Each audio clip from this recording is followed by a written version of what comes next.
Mateus capítulo 11, do verso de número 1 ao verso de número 6. Diz assim a palavra. Terminando de dar instruções aos seus 12 discípulos, Jesus partiu dali para ensinar e pregar nas cidades da região.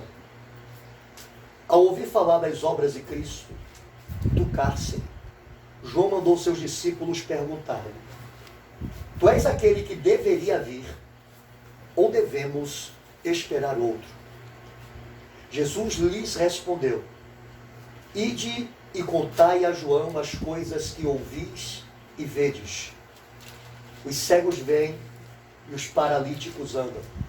Os leprosos são purificados e os surdos ouvem. Os mortos são ressuscitados e aos pobres é anunciado o Evangelho. E bem-aventurado aquele que não se escandalizar por minha causa. Amém? Vamos orar mais uma vez? Querido Deus, precisamos da Tua graça para podermos compreender a Tua palavra, recebê-la e nos sujeitarmos a ela. Senhor, o Teu Espírito é o único que pode nos ensinar a palavra do Senhor. E por isso rogamos que o Senhor haja graciosamente nas nossas vidas, por esse Espírito maravilhoso que veio nos ensinar toda a verdade e que veio nos guiar a toda a verdade. Fale conosco e, meu Deus, receba a glória pelos frutos que surgirem na nossa vida, derivados da Tua bendita palavra e da ação do Teu Espírito sobre ela. Eu peço isso e te agradeço em nome de Jesus. Amém. Irmãos, esse é um dos textos mais intrigantes das Escrituras, na minha opinião. Esse texto simplesmente diz que João Batista, o primo de Cristo, aquele que foi enviado como precursor de sua vinda, e que era o cumprimento da profecia de Isaías, de que ele era a voz que clama no deserto, para preparar o caminho do Messias, para anunciar a sua glória e preparar as pessoas para recebê-lo.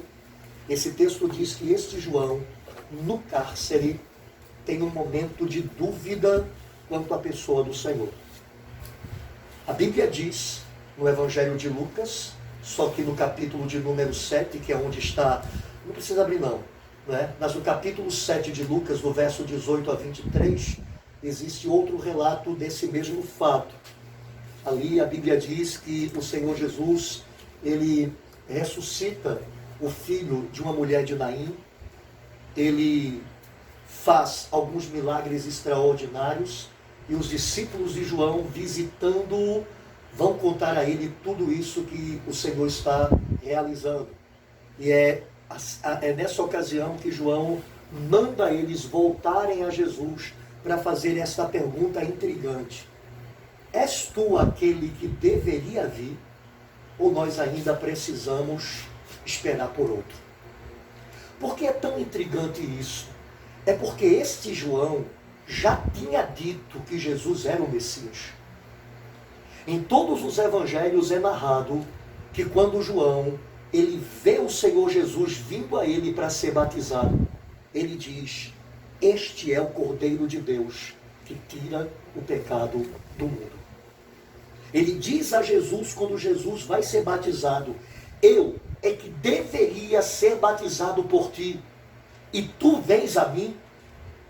Ele disse de Jesus, e está lá no Evangelho de João, que Jesus era o Messias. E ele diz: Aquele que me enviou disse que aquele sobre quem eu visse descer o Espírito, este era o Messias. E a Bíblia diz que quando o Senhor Jesus foi batizado, os céus se abriram, Deus bradou do céu dizendo: Este é o meu Filho amado em quem me comprazo. E o Espírito Santo desceu sobre Cristo em forma corpórea de uma pomba.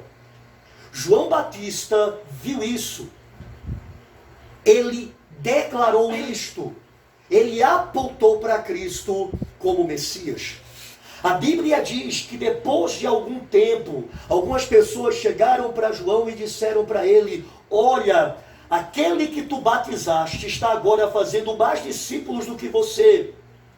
E João vai dizer assim: o amigo do noivo se alegra com o noivo.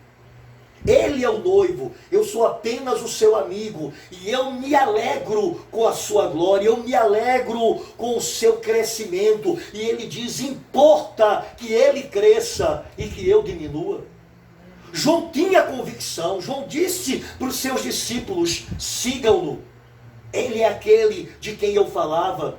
Porque João dizia: eu vos batizo em água, mas depois de mim vem outro maior do que eu, de que não sou digno nem de desatar a correia das sandálias. Ele vos batizará com o Espírito Santo e com fogo. E ele disse aos seus discípulos: sigam-no, é ele.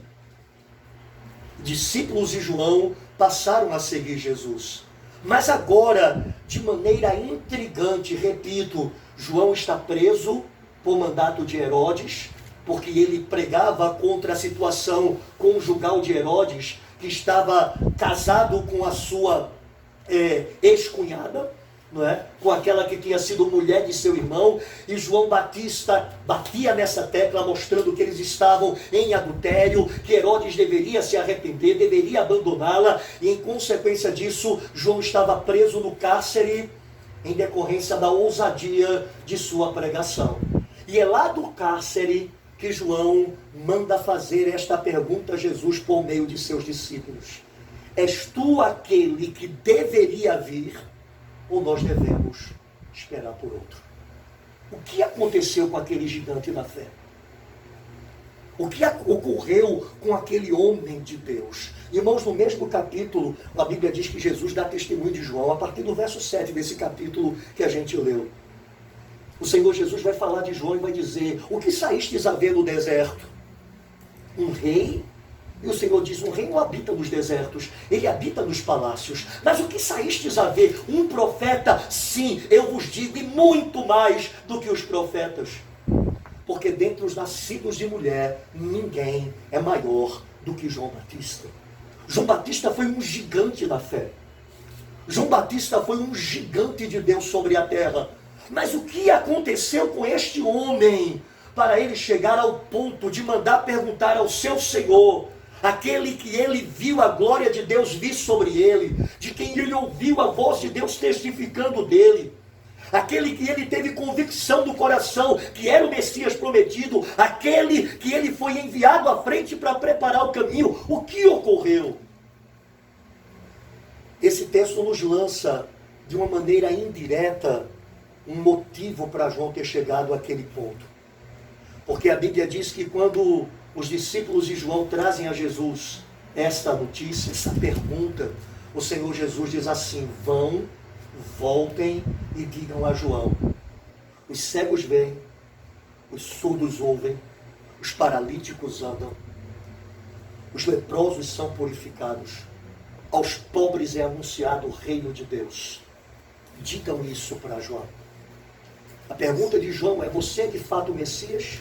Ou temos que esperar outro? Essa é a razão da pergunta. Você é o Messias prometido? Você é o rei de Israel? Você é o profeta? Você é o Cristo? Ou nós temos que esperar outro ainda? Ou eu me enganei? Quem é você de fato? E o Senhor Jesus então executa milagres extraordinários na frente daqueles homens e diz para eles: voltem para João e dê a ele as notícias do que vocês viram e ouviram. Porque João sabia quais eram as marcas que distinguiriam o Messias. Em Isaías capítulo 61 estava escrito do Messias: o Espírito do Senhor Deus está sobre mim, pelo que o Senhor me ungiu a pregar boas novas aos presos, a apregoar visão aos cegos, abertura de cativeiro aos cativos. João sabia que estas coisas que o Senhor fazia miraculosamente eram marcas que demonstrariam que ele de fato era o Messias. Mas o Senhor não responde à pergunta daqueles homens apenas com isso.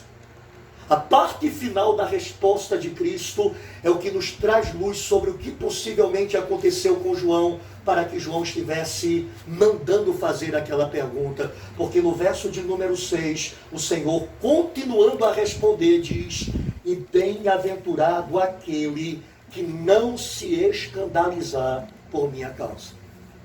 Isso ainda é a resposta do Senhor. A pergunta era: tu és aquele que deveria vir ou devemos esperar outro? Verso 4, Jesus lhes respondeu: ide contai a João as coisas que ouvis e vedes. 5, os cegos veem e os paralíticos andam, os leprosos são purificados e os surdos ouvem, os mortos são ressuscitados e aos pobres é anunciado o evangelho. E bem-aventurado aquele que não se escandalizar por minha causa. Isso ainda era a resposta do Senhor. E por que o Senhor disse isso a João? Porque provavelmente João duvidou da pessoa de Cristo, porque Cristo talvez não tenha satisfeito alguma expectativa que ele tinha quanto ao Messias.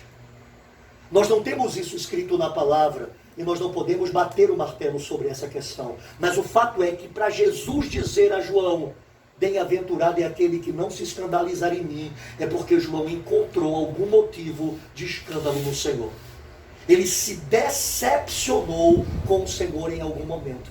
E isso fez com que ele duvidasse de que Cristo era de fato o Messias, de que o Senhor Jesus era o Rei de Israel, o Salvador do mundo. E por isso o Senhor diz isso: olha, digam a ele o que vocês viram e ouviram, somente o Messias pode fazer o que eu faço. Mas diga outra coisa, João, diga a ele que é mais do que feliz, é isto que significa bem-aventurado. É mais do que feliz aquele que não se escandalizar, ou aquele que não se decepcionar, ou aquele que não se frustrar por minha causa. Irmãos, João se escandalizou com o Senhor por algum motivo.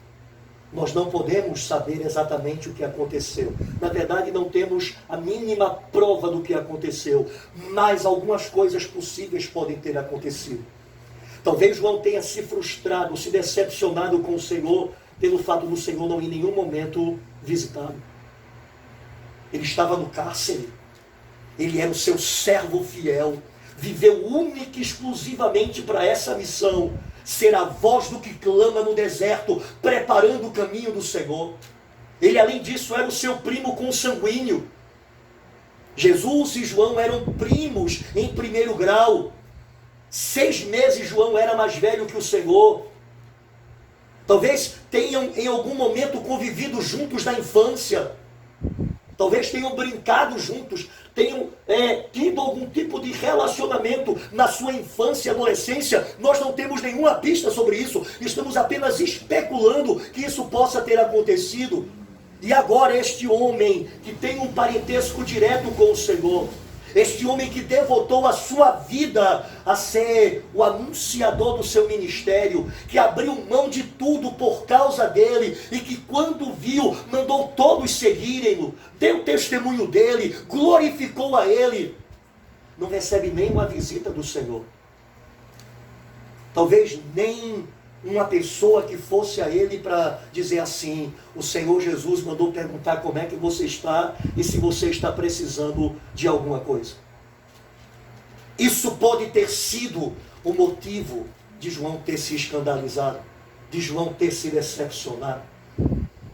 Talvez ele tenha se decepcionado com o fato de Cristo ter tanto poder, ser aquele que era Deus na terra e que podia fazer qualquer coisa, e não tenha tirado da cadeia, e não tenha tirado do cárcere, e tenha deixado com que ele ficasse ali, e ele morreu ali. A Bíblia diz que um tempo depois, João é decapitado, porque numa festa, Herodes está embriagado, vê a sua sobrinha, na verdade, a sobrinha de sua mulher, dançando lá, sensualmente, e ele fica encantado e chega para ela e diz assim: olha, peça-me o que você quiser, eu lhe darei até metade do meu reino. E ela corre para a mulher de Herodes e diz assim: olha, ele disse que me dará o que eu quiser. E ela diz assim: peça a ele a cabeça de João Batista, porque ela vivia incomodada com as palavras de João. Mas Herodes não queria atender o seu desejo, porque ele julgava João profeta. Mas agora que ele deu a sua palavra, a palavra do rei não podia voltar vazia. Ele tinha dito diante de todo mundo, ele tem que satisfazer. E João Batista morre decapitado. O seu fim é dentro de uma prisão. E talvez aqui João estivesse chateado, decepcionado, escandalizado com o fato de Cristo não tê-lo solto, não ter feito nada para que ele saísse daquela condição e pudesse continuar pregando a palavra de Deus e pudesse continuar vivendo. Nós não temos nenhuma comprovação bíblica sobre o que fez João chegar ao ponto que ele chegou de questionar se Jesus era o Messias ou não, mas pela resposta de Cristo, algo é certo: João se escandalizou com o Senhor. Alguma coisa que João esperava de Cristo, que João tinha expectativa que Cristo fizesse, não foi feito. E consequentemente João chegou a duvidar dele, mesmo tendo dito tudo o que ele disse a respeito dele, e mesmo tendo visto e ouvido tudo o que ele viu e ouviu a respeito dele. E esta aqui, irmãos, é a questão crucial. Nós queremos que os irmãos entendam que nós não podemos nos escandalizar com o Senhor, que não nos é permitido nos decepcionar com o Senhor. Não nos é autorizado que nos frustremos com o Senhor. E por quê? Porque o Senhor não faz em absoluto nada que mereça crítica. Nada que mereça algum tipo de correção, algum tipo de adendo. Ele é aquele cujas obras são perfeitas, são maravilhosas, são gloriosas. A Bíblia diz que toda boa dádiva e todo dom perfeito vem diretamente dele. Ele não pode falhar, ele não pode errar, e consequentemente ele não deveria nos escandalizar. Nós não deveríamos ficar decepcionados com ele. E por que nós ficamos decepcionados à semelhança de João? Eu não sei os motivos de João, aqui lançamos algumas possibilidades em especulação. Nada disso aqui que eu disse é bíblico e deve ser levado como algo que aconteceu de fato. Eu apenas aqui viajei em algumas possibilidades que pudessem ter levado João a se escandalizar com o Senhor. Mas o fato é, João se escandalizou, senão o Senhor não teria dito: e bem-aventurado aquele que não se escandalizar em mim. João se decepcionou por algum motivo, e certamente isso aconteceu porque João gerou algum tipo de expectativa quanto ao Senhor, quanto ao que ele deveria ser, quanto ao que ele deveria fazer, e não vendo isso se concretizar, ele então duvidou que ele fosse de fato o Messias. E infelizmente muitos hoje criam uma expectativa sobre como o Senhor Jesus deve agir. E Jesus não age desta maneira que esta pessoa espera que ele haja. Não é como ele disse que vai agir, é como eu espero que ele haja, é como eu quero que ele haja, é como eu gostaria que ele agisse. Quando ele não faz isso da maneira que eu quero, eu me decepciono com ele. Eu conheço algumas pessoas decepcionadas com o Senhor. Eu conheço algumas pessoas escandalizadas com o Senhor. Porque essas pessoas colocaram na sua cabeça que Deus deveria agir de uma determinada maneira. Elas colocaram na sua cabeça que Deus deveria curá-las, ou que Deus deveria salvar algum familiar delas, ou que Deus deveria suprir alguma necessidade. E quando estas coisas não aconteceram da maneira como elas queriam, no tempo que elas queriam, do modo que elas queriam, era como se Deus tivesse distraído. Era como se Deus tivesse sido infiel. Porque na verdade a relação de tais pessoas que se escandalizam com o Senhor, a relação delas com Ele, não é baseado no que Ele é e no que Ele disse que vai fazer, mas é baseado nos critérios que essas pessoas geram a respeito de Deus, e que quando não são satisfeitos, elas julgam que Deus falhou por não fazer o que elas queriam. Hoje há muitas pessoas que, ao invés de procurarem conhecer quem Deus é, para poder então saber o que é que Ele quer e o que é que Ele fará, as pessoas simplesmente estabelecem quem Deus é, o que tem que fazer, e se Ele não fizer assim, Ele então escandaliza, Ele então decepciona. Há uma outra situação nas Escrituras, lá em João capítulo 11. Em João capítulo 11 a Bíblia diz que Marta e Maria mandam notícias ao Senhor de que Lázaro está doente. vem que o teu amigo está doente, Lázaro está doente, é uma doença grave. A Bíblia diz que o Senhor ouve a notícia, mas ele não vai de imediato. O Evangelho de João capítulo 11 diz que Jesus se demora ainda onde ele está. E quando ele vai, já fazem 4 dias que Lázaro está morto. Assim que ele chega, a Bíblia diz que Marta vai ao encontro dele, é como se ela o censurasse. Porque ela diz assim, se o Senhor estivesse aqui, o meu irmão não teria morrido. Se o Senhor tivesse vindo em tempo hábil, se o Senhor tivesse chegado na hora que a gente lhe chamou, tivesse saído de lá na hora que a gente avisou, o meu irmão ainda estaria vivo. O Senhor Jesus então vai dizer assim, eu ressuscitarei. E ela diz, eu sei que ele vai ressuscitar no último dia. O Senhor diz, eu sou a ressurreição e a vida. Aleluia, glória a Deus. Quem crê em mim, ainda que esteja morto, viverá. E quem vive e crê em mim, jamais morrerá. Marta tinha convicções a respeito de Cristo que estavam equivocadas. A primeira delas era que Cristo deveria atendê-la no momento que ela pediu. No momento que ela chamou. Se o Senhor estivesse aqui, o meu irmão não teria morrido. A segunda era que Jesus era uma ressurreição futura. O seu poder de ressuscitar era apenas no porvir. E o Senhor Jesus disse, a ressurreição não é um evento do porvir. A ressurreição sou eu. Eu sou a ressurreição e a vida. Eu ressuscito quem eu quero e quando quero. O grande problema nosso, para nós nos decepcionarmos com o Senhor, é que ao invés de nós o conhecermos, segundo as Escrituras, nós formamos uma ideia do que ele é, de acordo com nossas próprias opiniões. Hoje, infelizmente, no meio do povo de Deus, tem muito achismo.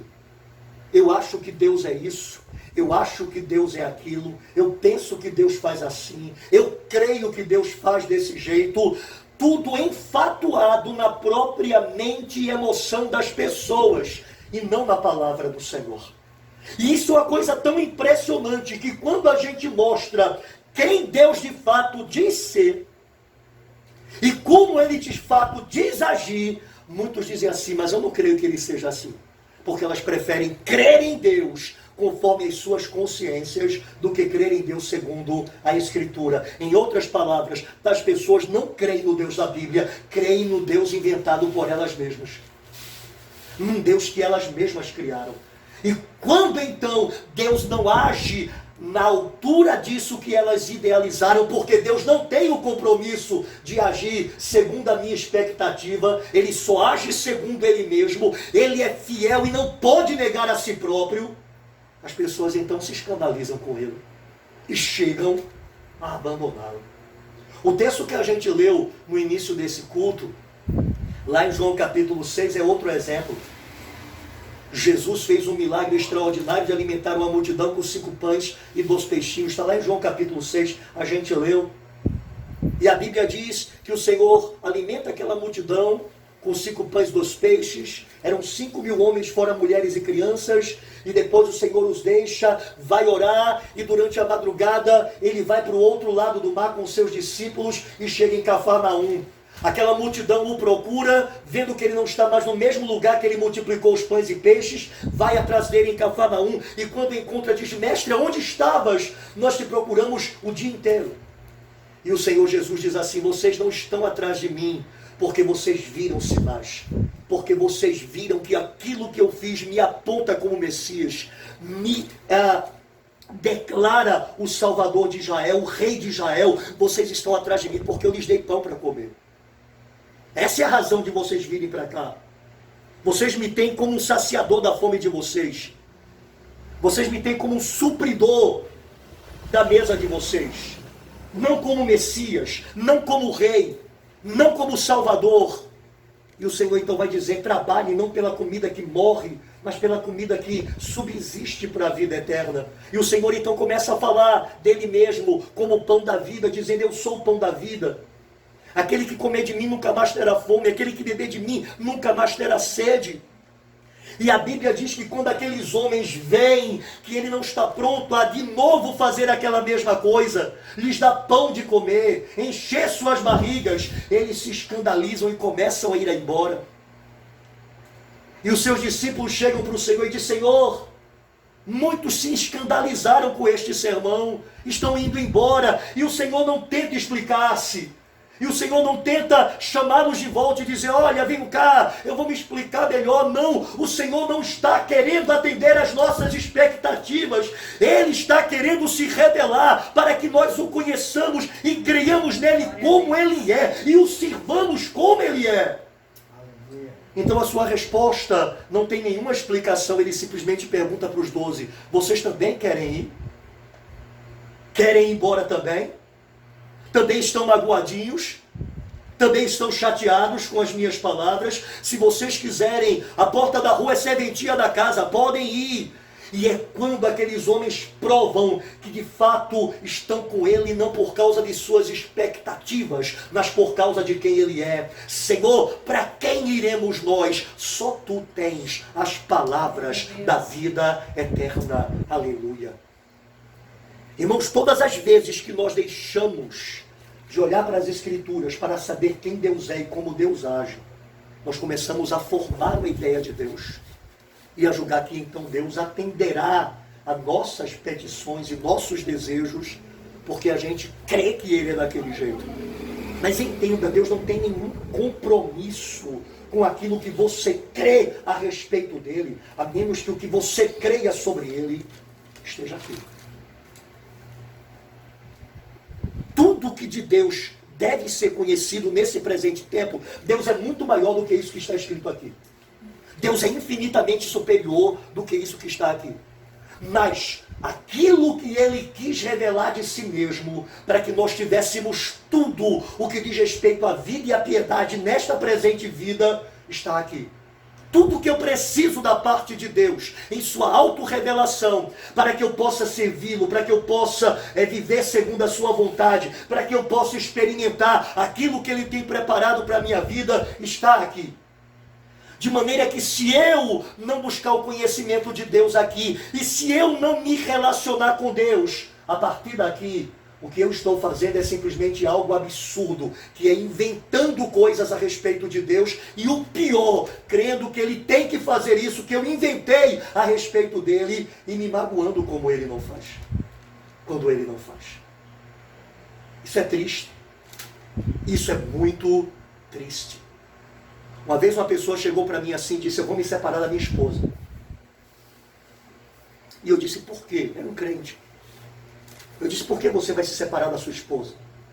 E essa pessoa disse assim: porque ela não muda, porque ela é isso, porque ela é aquilo, porque ela é aquilo outro. É bem assim. Eu vou me separar porque ela é assim, assim, assim, assim, assado. E ele disse mais: eu inclusive fiz uma prova com Deus. Eu cheguei para Deus e disse assim: ó Deus, eu vou passar tanto tempo fazendo tudo que a tua palavra diz que eu devo fazer como marido. Lá em Efésios 5, Colossenses 3. Eu vou amá-la como Cristo amou a igreja. Eu vou, respeitá-la. Eu vou provê-la, eu vou protegê-la. Eu vou ser o marido que eu devo ser durante tanto tempo. E se ela não mudar, então eu vou me separar. Esse homem formou uma ideia de Deus.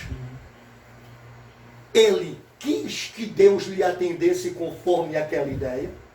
Deus não lhe atendeu e agora ele está chateado, decepcionado, frustrado, escandalizado e quer separar-se de sua esposa. Meu amado, não é isso.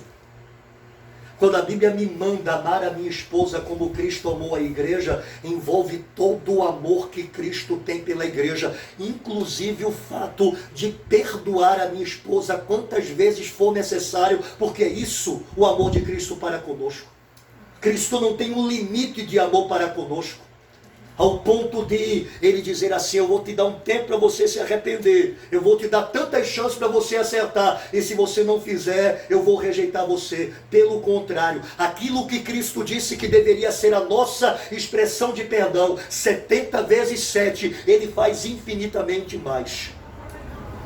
Então aquele homem estava completamente equivocado ao julgar que Deus tinha que atender a sua oração, a sua prova, porque ele iria fazer aquilo durante um determinado tempo e a sua esposa tinha que chegar a um determinado tipo de padrão idealizado por ele, e se Deus não fizesse assim, ele iria então romper a sua aliança diante de Deus. Muitos têm procedido assim. Muitos têm pego a sua oração e tem feito dela um motivo de blasfêmia contra Deus, porque chegam diante do Senhor e dizem: se o Senhor não responder assim, assim, assado, então eu não serei mais crente. Se o Senhor não fizer assim, assim, assado, então eu vou sair da tua presença. Então as pessoas idealizaram um Deus que pode ser comandado, um Deus que pode ser manipulado, um Deus que pode ser manuseado, e consequentemente agem com esse Deus como se elas fossem o Senhor e ele fosse o servo, obrigado a fazer o que elas querem, porque são muito preciosas e ele não irá querer perdê-las. Quando a resposta dos discípulos para Cristo evidencia justamente o contrário. O Senhor disse: vocês querem ir também? O Senhor não disse: fiquem a qualquer custo. Não, eu vou melhorar, eu vou mudar o meu discurso, eu vou ser menos duro, eu vou ser menos radical. Fiquem, eu prometo que as coisas vão ser diferentes a partir de hoje. Não, ele diz: vocês também querem ir embora? E a resposta deles demonstra que eles entenderam quem eles eram e quem era aquele que estava diante deles. Para quem iremos nós? Só tu tens as palavras da vida eterna. Tu és o Messias, tu és o Senhor, tu és o Salvador, tu és Deus e nós somos teus servos. Somos nós que te servimos e não o contrário. Somos nós que andamos após o Senhor e não o Senhor após nós. Irmãos, nós precisamos entender isso. O Senhor diz em Oséias: o meu povo está sendo destruído porque lhe falta conhecimento. Conhecimento de quem Deus é. Conhecimento de como Deus age. Nós não temos ido às Escrituras para aprender isso, para meditar nisso, para aprender de Deus e, consequentemente, nos relacionarmos com Deus de uma maneira racional, sabendo quem Ele é e o que Ele quer, e então chegando diante dEle e dizendo: Senhor, está escrito, então Senhor, em nome de Jesus faz. E quando não tivermos certeza, dizemos ao Senhor: Senhor, se quiseres, se for da Tua vontade. Porque é assim que as coisas acontecem nas Escrituras. É muito diferente do evangelho atual, onde se ensina a decretar, a determinar, a ordenar, como se Deus estivesse sujeito a nós, ao invés de nós estarmos sujeitos a Ele. A Bíblia diz em Mateus capítulo de número 8, que um leproso chega até o Senhor Jesus. E ele chega até o Senhor Jesus, sabendo o que Jesus já fez em termos de milagre, de cura, de manifestações de poder. E ele diz assim ao Senhor: Senhor, se quiseres, bem podes me purificar. Veja o jogo de palavras. Aquele homem disse em outras palavras: eu sei que tu podes fazer qualquer coisa. Tu podes curar a minha lepra. Eu só não sei se o Senhor quer. Se o Senhor quiser, eu sei que o Senhor pode. E Jesus de imediato diz: eu quero, seja limpo da sua lepra. Aquele homem vai até o Senhor como um servo diante de Deus. Eu sei que tu tens todo o poder, eu sei que tu podes fazer qualquer coisa, mas eu não tenho certeza se o Senhor quer. Se o Senhor quiser, me limpe. E Jesus diz: eu quero, seja limpo. Hoje muitos de nós não temos muitas respostas sobre o Senhor, o que o Senhor quer a respeito de determinadas coisas, e ao invés de irmos humildemente a Ele para dizer: Senhor, eu gostaria tanto que fizesses isso, se o Senhor quiser, por favor, me atenda. A gente ouve a palavra destes charlatões da fé, dizendo que nós temos que determinar, que ordenar, e que será isso que fará com que o Senhor cumpra a nossa oração. E o Senhor não tem nenhum compromisso, irmãos, com a nossa oração, se ela não está dentro de sua vontade. A nossa oração não é para manipulá-lo. Quando o Senhor Jesus ensinou a respeito da oração, ele disse que nós devemos orar: venha a nós o teu reino, o teu governo, e seja feita a tua vontade, assim na terra como no céu. Nós não manipulamos a Deus, nós servimos a Deus. E aí o que temos que fazer é procurar conhecê-lo, para então buscá-lo dentro disso que ele se revela, porque então ele nunca poderá mentir, e nós consequentemente nunca iremos nos escandalizar. O motivo de escândalo é justamente porque a gente cria uma expectativa errada. É porque a gente fantasia a respeito de Deus. Conta-se que na Coreia do Sul, um grupo de 3 jovens estavam indo para uma outra cidade para assistir a uma conferência de uma mulher que era muito utilizada por Deus em campanhas de reavivamento. E esses jovens cristãos tinham muito desejo de ouvir essa mulher e planejaram ir no dia seguinte para aquela cidade para poder participar dos cultos que estavam tendo ali. Mas choveu muito durante a noite. E a ponte que ligava uma cidade à outra, ela se rompeu. O rio transbordou. E eles então chegaram à beira do rio e ficaram vendo aquele monte de água correndo em alta velocidade. E disseram: e aí, como é que a gente vai agora ouvir a serva do Senhor? E aí um olhou para o outro e alguém teve a grande ideia de dizer assim: vem cá, o Deus de Pedro não é o nosso Deus? E eles disseram: sim, é. A fé de Pedro não é a nossa fé? Sim, é. Então, se Pedro andou por sobre as águas, nós também poderemos andar. E aqueles 3 jovens, então, oraram ao Senhor de mãos dadas e disseram: ó Deus, te damos graças porque o Senhor pode todas as coisas. Te damos graças porque um dia o Senhor fez Pedro andar por sobre as águas, e nós cremos que o Senhor também fará isso conosco, no nome de Jesus, amém. Os 3 ao mesmo tempo colocaram os pés dentro d'água, foram levados pela correnteza e morreram. No dia seguinte, as notícias dos jornais estavam ridicularizando o cristianismo, dizendo que o Deus dos cristãos não tinha atendido a oração de seus filhos. Mas Deus não tinha que atender aquela oração. Deus não mandou ninguém andar por sobre as águas, além de Pedro. Pedro, só Pedro. Se Mateus tivesse dito: eu também vou, ele tinha afundado. Se João tivesse dito: que coisa linda, eu também quero, ele teria naufragado. Foi Pedro que disse: Senhor, se és tu, manda-me ir ter contigo por sobre as águas. E o Senhor disse: vem! E Pedro foi. Irmão, se temos a palavra de Deus, podemos ir. Ele se responsabiliza. Se temos a palavra de Deus, podemos ir. Ele é fiel. Mas se nós não temos a palavra de Deus, não inventemos moda. Não tentemos a Deus, julgando que Ele então se dobrará a nós para fazer aquilo que nós queremos, porque nós somos bem intencionados. Aqueles jovens eram muito bem intencionados, mas, irmãos, Deus não tem nenhum compromisso com as nossas boas intenções. O seu compromisso é com a sua palavra. O seu compromisso é com o que Ele disse. Ele diz em Isaías capítulo de número 55, assim como a neve e a chuva caem do céu e para lá não torna, a não ser depois que regarem a terra e a fizerem frutífera, assim será a palavra que sai da minha boca. Ela não voltará para mim vazia, mas cumprirá aquilo que me apraz.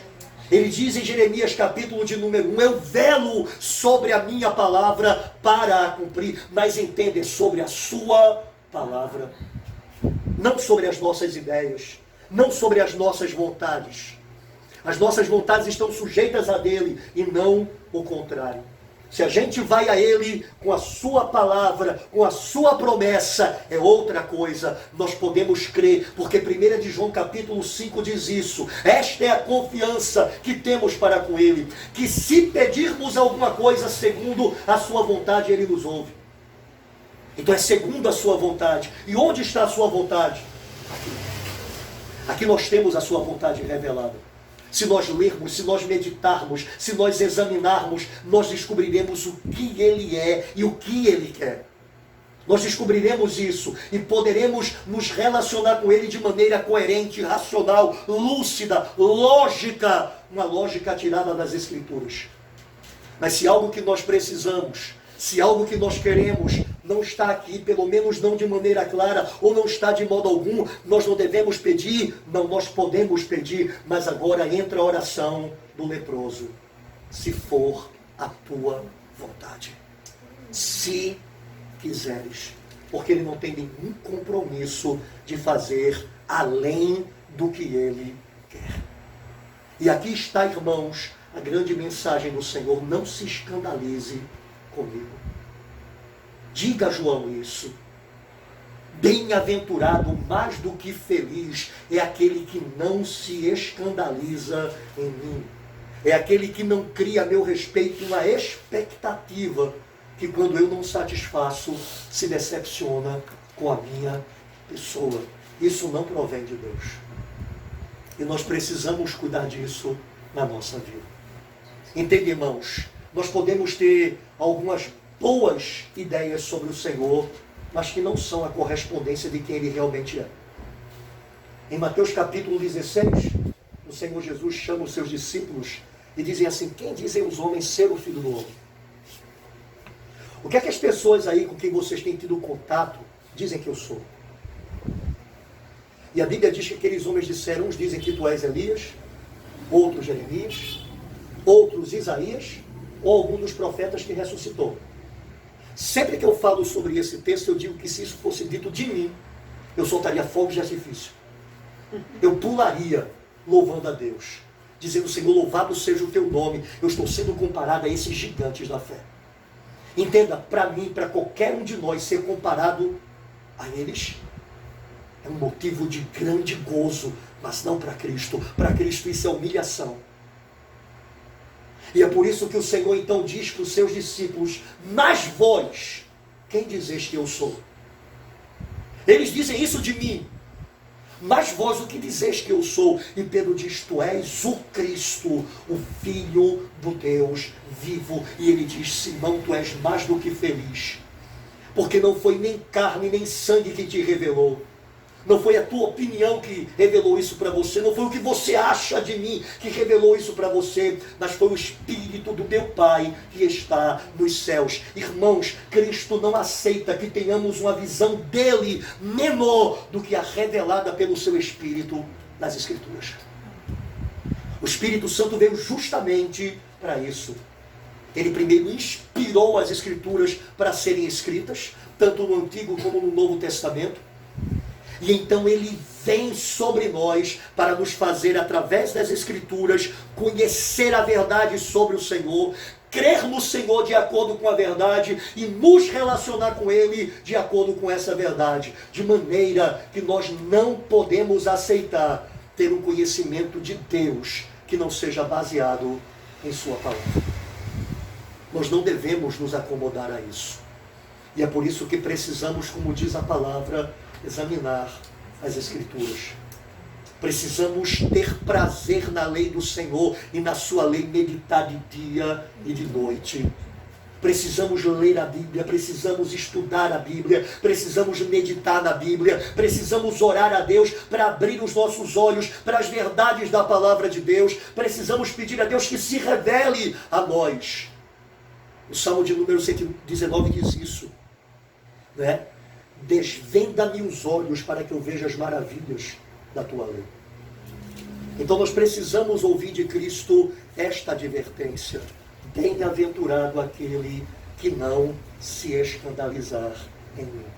E precisamos saber que isso só acontecerá se nós não criarmos expectativas em torno do Senhor que não estão fundamentadas em Sua palavra. Salmo 34 diz: olharam para ele e foram iluminados. Os seus rostos não sofrerão vexame. Quem olhar para Cristo vai ter clareza e não vai ser decepcionado. Mas como é que eu posso olhar para Cristo se Cristo é Espírito? É aqui, ó. Jesus disse: eu sou a verdade. E Jesus disse: a tua palavra é a verdade. E Jesus disse do Espírito Santo, ele vos guiará a toda a verdade.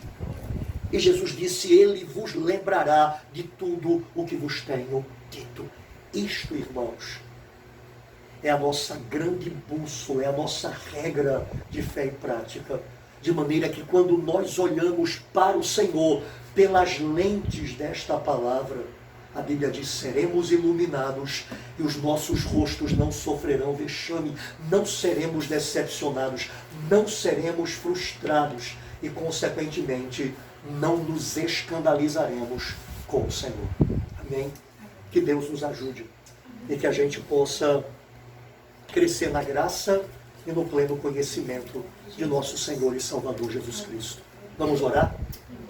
Querido Deus e Pai que estás nos céus, eu quero te bendizer, ó Deus, quero te agradecer pela tua palavra.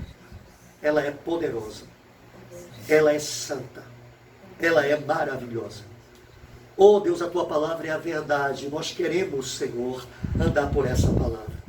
Queremos que o teu Espírito nos guie a toda a verdade. Queremos que o Senhor, ó Deus, seja glorificado na nossa vida, através de um relacionamento correto entre nós e o Senhor.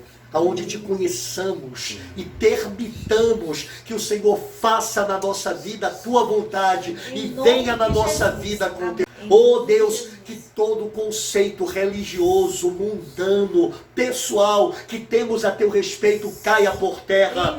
Meu Deus, que a nossa mente seja levada cativa à obediência de Cristo e que todo raciocínio que se levanta contra o teu conhecimento seja destruído. E que o Senhor assim receba a honra e a glória, o louvor e a adoração. Eu te peço e te agradeço em nome de Jesus. Amém.